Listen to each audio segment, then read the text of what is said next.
Number হলো আল্লাহ রাব্বুল আলামিন কাল কিয়ামতের দিন আমলনামায় আপনার লিখে দিবে আপনি জেনাকারী। আমলনামায় কি লেখা থাকবে একটু বলবেন? আমলনামায় কি লেখা থাকবে? জেনাকারী। আচ্ছা বলুন তো, আমলনামায় আপনার যে লেখা থাকবে জেনাকারী, এটা সুসংবাদ না দুঃখের সংবাদ? ভাই একটু কথা বলেন। দুঃখের সংবাদ না? আপনার আমলনামায় যদি লেখা থাকে আপনি জেনাকারী, এটা সুসংবাদ না দুঃখের সংবাদ? দুঃখের সংবাদ।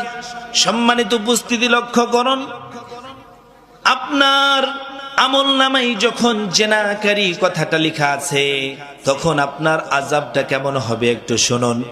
আমার নবী বিশ্ব নবী জিবরাইল আলাইহিস সালামকে সাথে নিয়ে সেই আসমান সফরে চলে গেছেন। লম্বা ঘটনা বলবো না, একটু শুনুন। আল্লাহর নবী বিশ্ব নবী দেখছেন একটি গর্ত খোঁড়া হলো। সেই গর্তের ভিতরে কিছু শুকনো খড়ি দেওয়া হলো। সেই শুকনো খড়ির ভিতরে আগুন জ্বালিয়ে দেওয়া হলো।